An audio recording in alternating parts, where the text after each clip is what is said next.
რადგან ირაკლი კობახიძე ასე მიიჩნევს, მე მოგიყვებით რა იქნება უვიზო მიმოსვლის გაუქმების ფასი საქართველოს მოქალაქეებისთვის. უვიზო მიმოსვლის გაუქმება ყველაზე მტკივნეულად ემიგრანტებს შეეხებათ, რადგან მათ უცხო მიწაზე სწორედ საყვარელი ადამიანების ადვილად ნახვის შესაძლებლობა აძლევინებ. Რამდენად გასაკვირიც არ უნდა იყოს ვიზა ლიბერალიზაციას უამრავი სიცოცხლე გადაურჩენია. მძიმე ავადმყოფობისას პაციენტს გადაუდებლად ესაჭიროება ევროპის კლინიკებში გადაყვანა.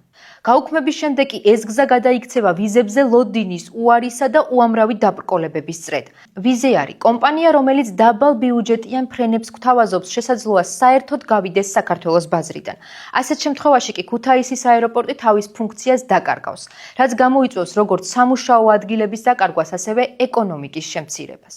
უვიზო მიმოსვლის გაუქმება მოგზაურობას ისევ უზარმაზარ ფუფუნებად აქცევს. გარდა ჩვენი მოგზაურობისა, ჩვენ დავკარგავთ ტურისტებსაც, რომლებიც რეალურად ჩვენს ეკონომიკას ამაგრებენ. ზაფხული სტუდენტური დასაქმების სამთვიანი და მოკლევადიანი გაცვლითი პროგრამები უამრავი ახალგაზრდისთვის არის შანსი მოიპოვოს ფინანსური დამოუკიდებლობა და საკუთარი უნარები გამოცადოს. ვიზის საჭიროება კი ამ გზას ჩაკეტავს ან გახდის იმდენად ძვირს, რომ მხოლოდ ერთეულებისთვის იქნება ხელმისაწვდომი. აქედან გამომდინარე, ვიზა ლიბერალიზაციის გაუქმება არ არის მხოლოდ ტექნიკური ცვლილება.